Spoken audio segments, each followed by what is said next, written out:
Teka lang. Nakapunta. To the moon. Teka lang. Alam mo ba? May trivia lang ako. Saglit lang to. Alam mo ba? Na nung early 13th century, matagal na. Yung tourism nun, pang business tsaka religious purposes. Kasi hindi naman ligtas yung daan nun eh. Tsaka malayo, walang transportation. Diba? Alam mo, may mga magnanakaw, ganun, etc. Tapos, may dala pa silang permit. Permit. May passport na nun. Ito, matagal na to. Mas nauna pa to sa lolo mo. Legit. So, pagkalipas ng mahabang panahon, siguro 600 years. 19th century. 600. Nagkaroon na ng railroads. Tsaka train. Mas madali na yung transportasyon. Talaga namang nagsulputan, di ba? Siyempre, sabi nga ni ma'am, di ba? Alam mo yun, may teacher ka ba? Mag-aral ka kasi. Sabi yung teacher namin, follow the money. Nagkaroon ng businesses. Hospitality and tourism businesses. Hotel, restaurant, tsaka entertainment. Di ba? Ngayon, alam mo na. Ito picture na to. Kasi nga, matagal na nga eh. Ayan, nakita mo yan. 2000 BC pa yan, pre. May tourism na noon. May hotel na noon eh. Alam mo ba yun? Nagsiserve na sila ng food sa mga traveler. Alam mo, naglalakad-lakad. Siguro naglalakad lang sila. Ngayon, alam mo na. Goods na ha. Bye-bye. I'm Ace Maso from BSHM 15. Peace.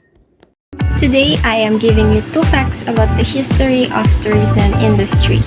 Did you know that the origin concept of tourism back to the 17th century, when young nobles from Western and Northern European countries made what was called the Grand Tour, a trip around Europe, usually covering France, Germany, Italy, and Greece, with the main purpose of soaking up history, art, and cultural heritage. Another fact is, by the early 21st century, tourism is one of the most important economic activities in the world.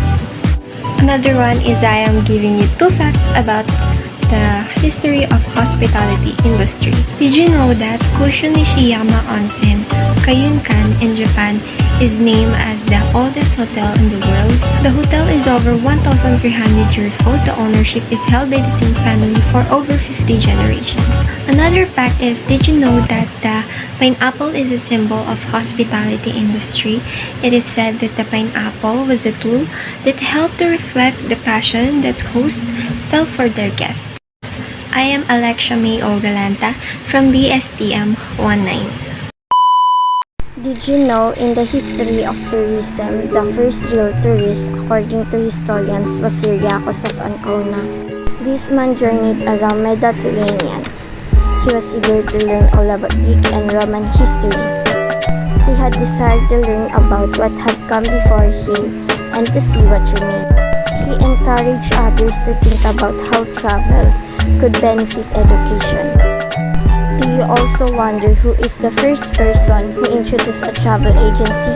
He is Thomas Cook, the founder of Package Holidays. He made travel and tourism accessible to all, including accommodation for a single price. Next is the history of hospitality.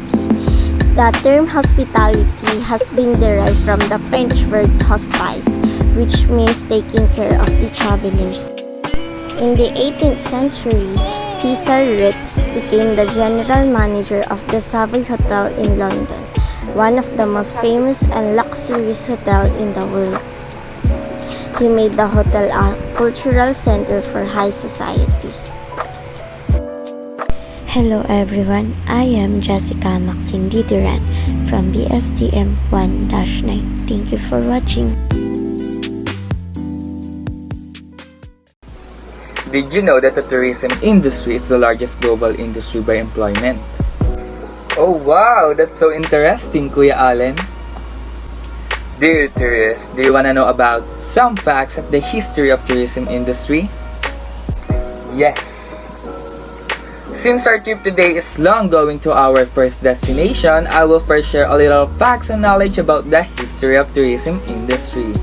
Just like what I said earlier, the tourism industry is the largest global industry by employment. Bilang kabuuan, the tourism industry ranks as the top industry in the world by employment. For example, sa UK, approximately 1 in 10 people are working and supported within the tourism industry. Another fun fact is the tourism industry, also known as the travel industry, is linked to the idea of people traveling to other locations, either domestically or internationally, for leisure, social, or business purposes. How about the hospitality industry? Good question. The ancient history of the hospitality industry began in 15,000 BCE with telescopes cave in France which were developed to accommodate members of the other tribes. In classical antiquity, we learn about Greek and Roman spas popular for those seeking rest and relaxation. Another fact is that ancient Greek used the word sentia to define the sacred role of hospitality, the generosity and courtesy shown to those who are far from home or associate of the person bestowing guest friendship, away from home, surrounded by strangers and yet feeling welcome. That's all, and I hope you learned something from the facts I shared about the history of tourism and hospitality industry. And yes, we are just arrived here at our first destination. Again, I am Alan Jacob D. Tamayo from BSCM 17. Hi guys, I'm here in front of you to talk about the facts about tourism and hospitality industry. Did you know that tourism is a product of social arrangement beginning in the Western Europe in the 17th century? Tourism became even bigger business internationally in the latter half of the 20th century as air travel was progressively deregulated and decoupled from flag carriers or national airlines. So now let's talk about the history of the hospitality industry. Let's begin with a journey to the memory lane of the hospitality industry. It was around 40 BC according to experts when hospitality services for social and religious gathering were quite a common phenomenon. Then the Roman came who provided accommodation for travelers in government premises. There are enough pieces of evidence now that the historical background of the hospitality industry will push us back to prehistoric times. So that's it. I hope this video helps and learn you a lot. Thank you!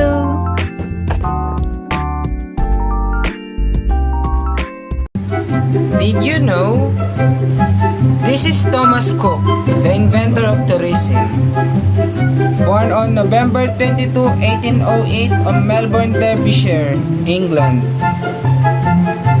Died on July 18, 1892. An English innovator of conducted tour and founder of Thomas Cook and Son, a worldwide travel agency. Cook can be said to have invented modern tourism. Did you know? In the first half of the 20th century, the tourism industry continued to grow thanks to the mass production of buses and cars. Coastal tourism began to gain importance, and after the World War II, the Mediterranean coast quickly grew in popularity. Also, improvements in the air transport, charter flights, as well as progress of labor legislation and growth in social welfare led to a boom in the tourism. Did you know? The ancient history of hospitality industry began in 15 BCE with the Lascaux caves in France, which were developed to accommodate members of other tribes.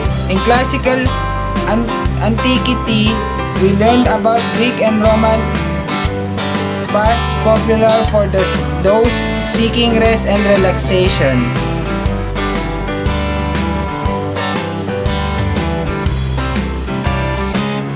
Ano daw ang facts ng tourism at hospitality management?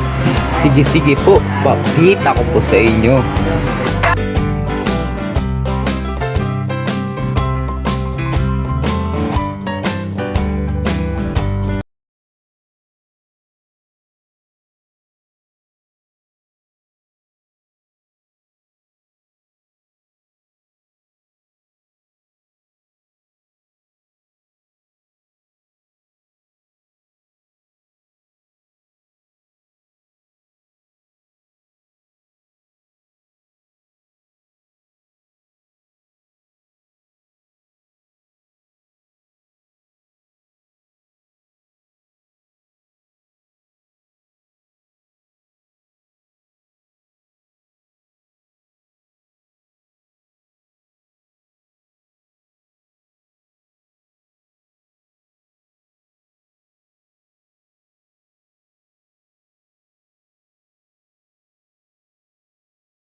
2 facts about the history of tourism. Did you know that in the 19th century saw the creation of the first travel agencies, and one of the pioneer is Thomas Cook and Son, which want to offer excursionists holidays per group, which includes transportation, accommodation, food ticket, thus making costs.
Did you know that during 19th century, this is where we saw the first creation of the travel agencies.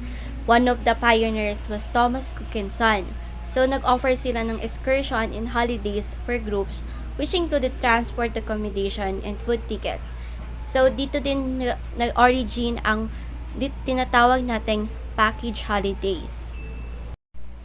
Did you also know that the tourism sector suffered a recession during the 1970s because of energy crisis, which caused prices to lower than the original price. Dito din na-create yung mass tourism emerge, which traveling went from being something only for an exclusive group to become a leisure activity within the reach of many. So let's move on to the hospitality industry. In ancient Greece and Rome, a bordello in classical Pompeii is considered to be the first hospitality establishment that charged for lodging, since spas and bathhouses often provide sleeping facilities to some tourists and to some people that seeking rest and relaxation. So for the last pack, during hospitality of 70s and 80s, Masonic lodges began to appear in North America in Paris. Dito na ipakita yung example ng multiple-use architectural complex like boutique, offices, apartments, of hotels. So this industrial revolution spurred the construction of hotels across Europe or in US. And that's it. I'm Jaira Bettina M. Samilay from BSHM Section 1-5. Thank you. Did you know that Greek were the first who shaped the modern day travel? Leisure travel was popular back then. Travel was advanced by two developments, the currency exchange and communication. In currency exchange, Greek cities accepted foreign currency, making it easier for travelers. In communication, the Greek Empire covered the entire Mediterranean, thus the language was widely understood. I guess some of you have heard the term dark tourism. Yes, it exists. Dark tourism refers to visiting places where some of the darkest events of human history have unfolded. So that can include genocide, assassination, incarceration, ethnic cleansing, war or disaster. It's either natural or accidental. On one hand, the original purpose of dark tourism sites is for visitors to memorialize the victims and receive education to ensure the never again hope. So this is why most of these sites are presented as sites of remembrance for heritage, education, or history. Now you know some facts about the history of the tourism industry. So let's move on to the history of hospitality industry. The idea of hospitality is what lies in the center of the tourism industry. The term hospitality has been derived from the French word called hospice, so which means taking care of the travelers. Second fact about the hospitality industry, in the early 1800s, inns were the only lodging facility available for the tourists. So a lot of inns were established prior 19th century, But lodging was not just about bedding and resting facility anymore. So they started providing food and drinks to the travelers, and soon the element of luxury started to blend in. So this gave birth to the hotels. Hotels emerged as more sophisticated facilities which provided better rooms and dining areas. The year of 1829 is considered as a landmark in the timeline of the American hospitality industry. Ito po si Ate T na nagsasabi mag-aral ng mabuti ang buhay ay bumuti. This is Christine Danyara from BSTM 12. Thank you for watching segment T. Christine. See you on our next live. Bye-bye! Did you know that Thomas Cook is the father of tourism? Thomas Cook started one of the first travel agency in the history and credited with inventing modern tourism. Moving on to the origin of tourism. Did you know the Grand Tour? The Grand Tour is a journey around Europe, often covering the France, Germany, Italy, and Greece, with the primary goal of taking in history, art, and cultural experiences, giving the rise of the modern concept of tourism in 17th century. Going on to the facts of hospitality industry. Hospitality industry early history began at the Lascaux caves in France, which were constructed to lodge members in several cultures in 1500 BCE. Did you know the main purpose of hospitality industry in early history? The main purpose of it is the similar mixing of religion and hospitality may be seen during the Middle Ages. Christians were taught to owe it to visitors and pilgrims to extend hospitality. And my name is Chester S. Paulino. This is my Did You Know videos about the facts of hospitality and tourism industry. Did you know there are many facts about tourism industry and hospitality industry, but I only gave you two. For tourism industry, first is the Grand Tour era. Is an important part of tourism history. The Grand Tour of 1613 to 1785 was the era when tourism as we know it really took off. People traveled to learn, beginning with the wealthiest member of society. It was trend and quickly became a status symbol in its own right. Second, tourism is activity that crosses traditional industry sectors in the company. It necessitates economic, social, cultural, and environmental contributions. Mental nature, it is frequently described as multifaceted in this sense. For hospitality industry, first, the hospitality industry's ancient history began in 15,000 BCE in the Lascaux caves in France, which were built to accommodate members of other tribes.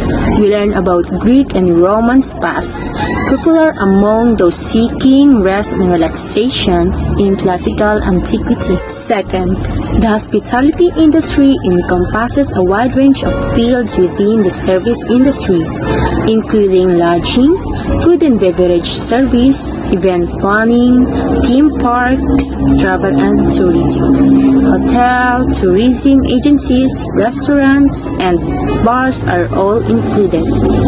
I'm Clarissa Joy Villarodonia, Bachelor of Science in Tourism Management, Section 1-5. Thank you. Mabuhay! I am Crystal Claire M. Casitas from BSTM, first year, Section 3. And I am here with you guys to share about facts and history of tourism and hospitality. So the first one is, did you know the word hospitality predates the use of the word tourism and first appeared in 14th century? It is derived from the Latin hospes, which encompasses the words guest, host, foreigner, as stated by LatDic 2014.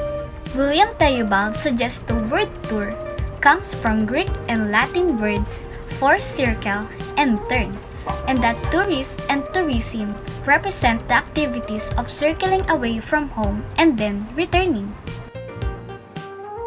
So the second one is, did you know what is the most important part of the history of tourism? I will let you know. During the Renaissance, a few famous universities developed. That is why travel for education was introduced mostly by the British. Under Elizabeth I, young men wanting a position in court were encouraged to travel to widen their education. This was gradually adopted by the lower social scale and was later known as the Grand Tour. It became recognized that the education of gentlemen should be completed by traveling to the cultural centers if the continents which last for 3 years. And last but not the least, number 3. Did you know what is the most visited country in the world? Hulaan nyo. I'm gonna give you 5 seconds. 1, 2, 3, 4, 5. Time's up! So, the most visited country in the world is Bangkok. Why?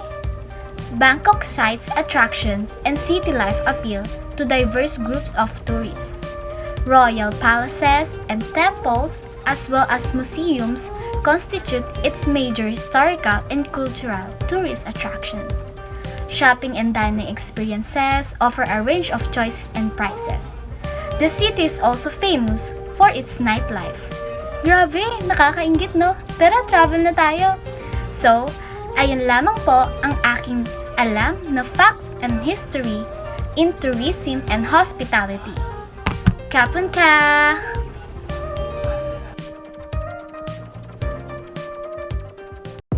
Boogsh! So hi guys! Welcome to another episode of Fact Check!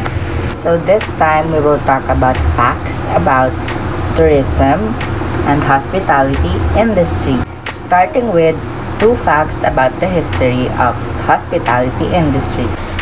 Did you know that the word hospitality evolved from the Latin hospitalities, which referred to the relationship between guest and host, as it took its root from hospes, the word for host, guest, stranger, or visitor. Second, did you know that the French Revolution marked the early beginning of the hospitality we know today? It was the period of the 16th century when the demand of the inns and taverns increased multiple folds. And now, we are moving on to the 2 facts about the history of the tourism industry. Did you know that the tourism offers a wide range of benefits, including economic benefits for countries attracting a large number of visitors due to the money they spend not only in their actual stay, but also on the local business? Second, did you know that most of the people in tourism do not usually receive free travel as an employment benefit, while some careers may involve travel, for example, flight attendants and travel counselors? Interesting facts, right? Again, I am Darwin J. Carino Alano from BSHM 16 and see you again to another episode of Fact Check. Bye! Yo, what's up guys? I'm Dai Palacio. Fun facts about hospitality and tourism management. Here we go. Did you know that tourism is derived from the Hebrew word Torah, which means study, learning, or researching? And did you know that early tourism traveled for business and religion purposes? Lumilipot sila sa mga churches para pagalingin ang mga mahululubahan nilang sakit at pagbayaran nila ang mga kasalanan nila. For hospitality trivia, here we go! In 3, 2, 1, let's go! Did you know that hospitality derived from the French word hospes, which means taking care of the travelers?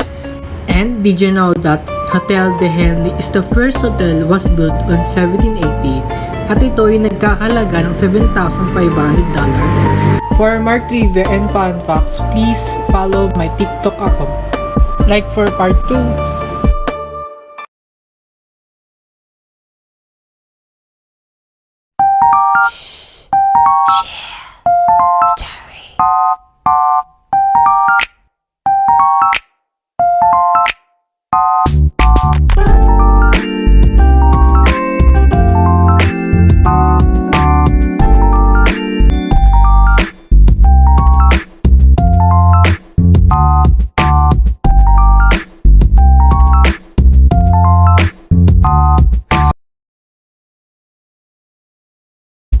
今日も自分らしくご機嫌に過ごしたい。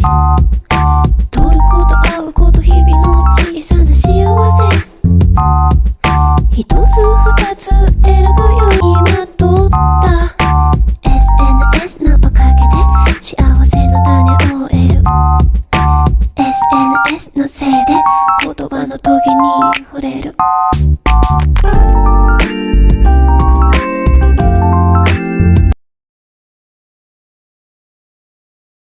Hi guys! So let's talk about tourism and hospitality industry. So first talk about tourism industry.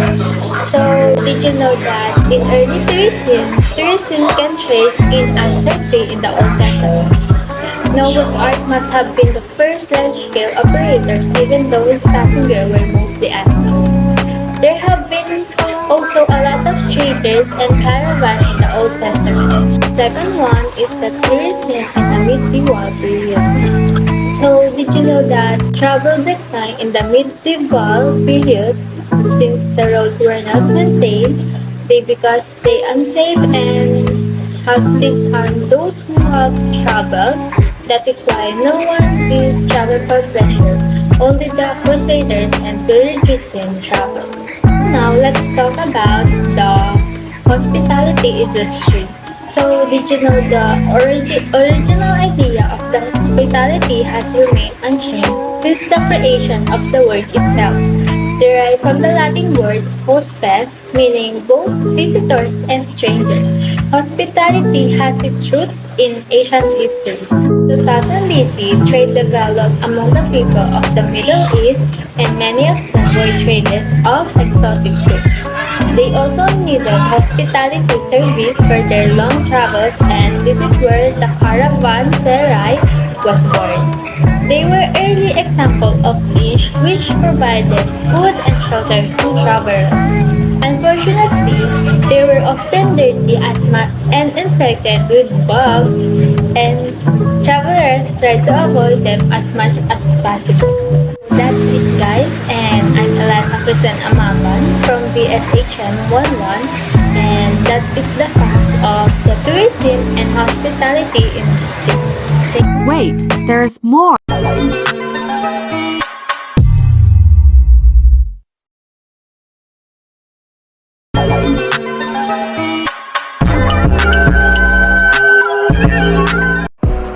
Did you know that there are numerous facts about the history of tourism industry?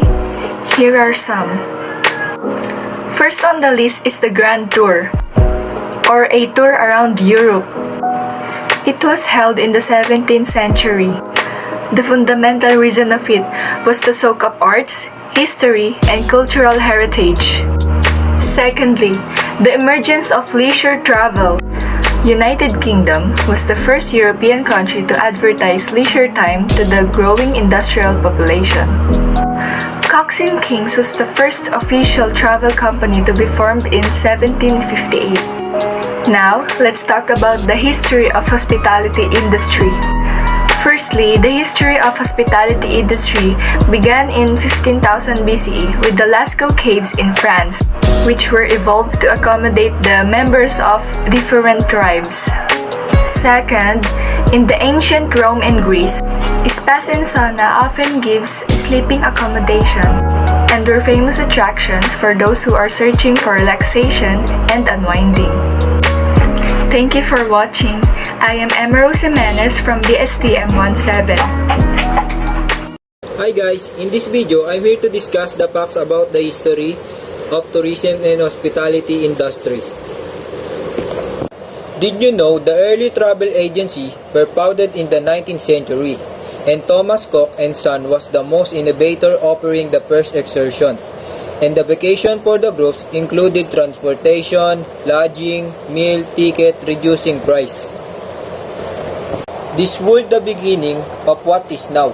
Now is a package vacation, less transportation. Innovation was the crucial facilitator for tourism growth, democratization, and eventually globalization. Let's move on to the history of the hospitality sector. Did you know that the English word hospitality, which denotes looking after travelers, is derived from the French word hospice? At its core, hospitality about providing for the spoiling and helping others. When a suitable framework was established at the 1950s or 1960, saw the formation of the hospitality industry in organized sector. In additional, travelers were continually searching warm settings where they could relax and unwind away from the hustle and bustle of daily life. Hi guys, I'm Eric Jan Mendoza, BHHM 12. Sana may mga naintindihan kayo sa mga sinabi ko. Yan lamang. Maraming salamat ulit.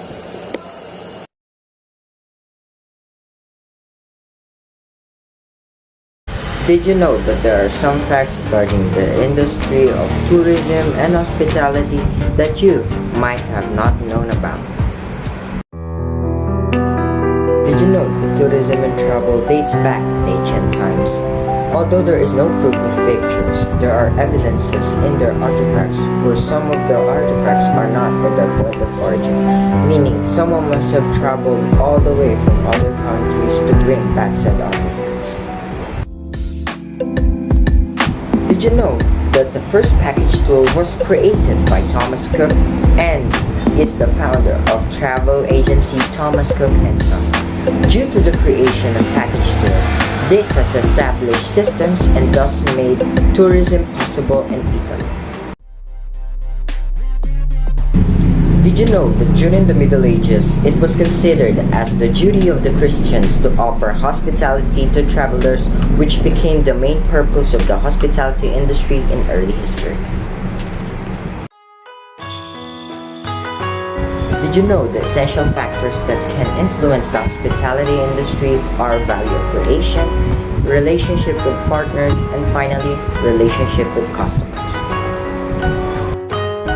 That is some facts about the history of the tourism and hospitality industry. Again, my name is Erwin Joseph Robles from BSTM 12, and I hope you enjoyed this video, and I hope you have a great day. Alam niyo bang sikreto ng mga magaganda? Tulad ko at tulad niya, everyday kumakanta. Joke lang po! Did you know that during the Industrial Revolution, tourism industry brought major changes for tourism development? It brought not only technological changes, but also social changes, which made traveling a desirable recreational activity. Second fact about tourism industry is that it was the largest industry with a global economic contribution of US. Did you know that the Industrial Revolution had a great effect on the hospitality industry? The establishment of railroad stations became excellent locations for new hospitality business in England and other countries that developed rail network. Inns, taverns, restaurants, and hotels opened the railroad stations. Second facts about hospitality industry. We have here the tallest hotels in a city. 6 out of the top 10 tallest hotels in the world exist in one city. Yes, you guessed that right. Dubai has over half of the top 10 tallest hotels in the world. JW Marriott Marcus Dubai is the world's tallest hotel, having 76 stories. This twin tower is standing tall in Dubai, United Arab Emirates, is 355 meters tall. So that's it. This is Evan Picanyate from BS Tourism Management, Year 1, Section 6. Titan.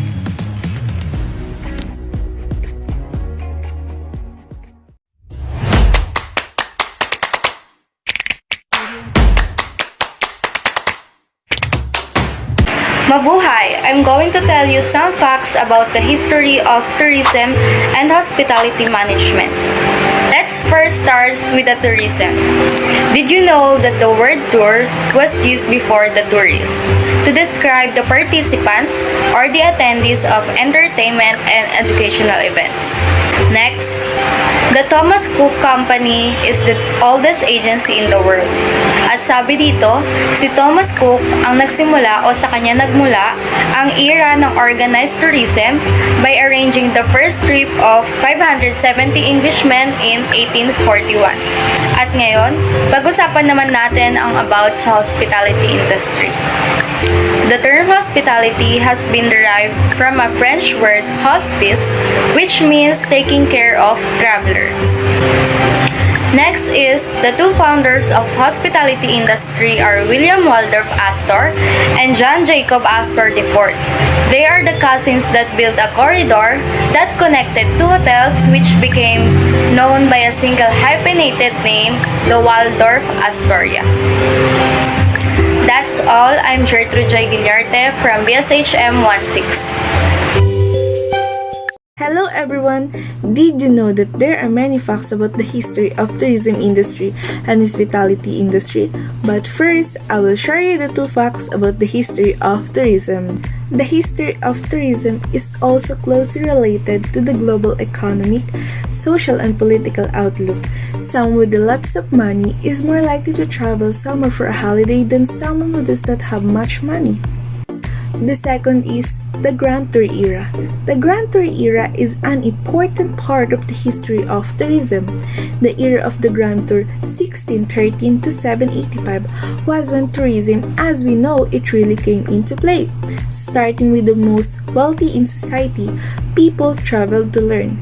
It was fashionable and soon became a status symbol in its own way. Those who were coming of age would travel throughout Europe to see art, architecture, science, and more in countries other than their own. And next, I will share the two facts about the history of hospitality industry. Egypt, Greece, and the Roman Empire, three countries played an important role in the early days of the hospitality business. Ancient Egypt began the tourism trade about 2700 BC. The Pharaoh built the pyramids, and beauty and majesty attracted visitors, and they needed places to eat and sleep. The second is, during the railroad boom, the first period hotel was built in America. It was a grand hotel that offered luxury accommodations. It was the Tremont House in Boston, and it was built in 1828, and hotelier is the manager or owner of a hotel.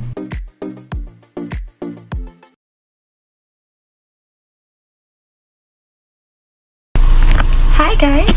So today we're going to learn about history of tourism and hospitality while I get ready. So let's start. Did you know that tourism is 2,000 years old and started when people of ancient Rome didn't want to stay in the city during hot summers? They actually took trips to the countryside and the coast, and people from there serves Roman tourists. They cook foods for them and built houses for them. So lucky. Did you also know that it was the 18th century when tourism got popular? Rich people from Europe started to travel because of wealth and also culture. They also like visiting spas and seasides, and they also want to be cultural.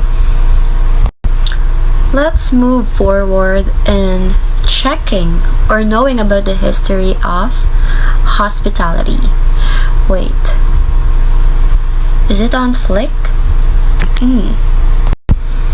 Did you know that the word hospitality derived from the Latin word hospes, meaning both visitor and stranger? Did you know that the founders of hospitality industry are cousins? They are William Waldorf Astor and John Jacob Astor IV. The cousin built a corridor that connected the two hotels, which became known by a single hyphenated name, the Waldorf Astoria. So that's all. I hope you learned something about the history of tourism and hospitality. This is Janelle Bianca Marie from BSTM 1. Bye for now. Hi everyone, good morning. So today I'm going to talk about two facts about the history of tourism and two facts about the history of hospitality that will blow your mind. So let's get started. Two facts about the history of tourism. Did you know that this place, Vegan City, is famous for its well-preserved Spanish colonial town? And did you know that this historical vegan tourist spot has been inscribed as one of the UNESCO World Heritage Site? Did you know that Cebu City, also known as Queen City of the South, is the oldest city in the Philippines? In 1521, Portuguese navigator Ferdinand Magellan made his first voyage there. 2 facts about the history of hospitality. Did you know that the city of Singapore is the most expensive city in the world to visit by the tourist? The hotels, the transportation, costs heaps money in this expensive city. If you want to buy and use a car, then you should have huge savings for it. Did you know that this Japanese resort, the Nishiyama Onsen Kyokan, is recognized as the oldest continuously running hotel in the world? And been in business since 705 AD or 1,311 years? Wow! Hanggang ngayon, dinarayo pa rin ito ng mga taga-Japanese. That's it. I hope you like this video. I am Giselle 81, BS Tourism Management from Section 1 to 2.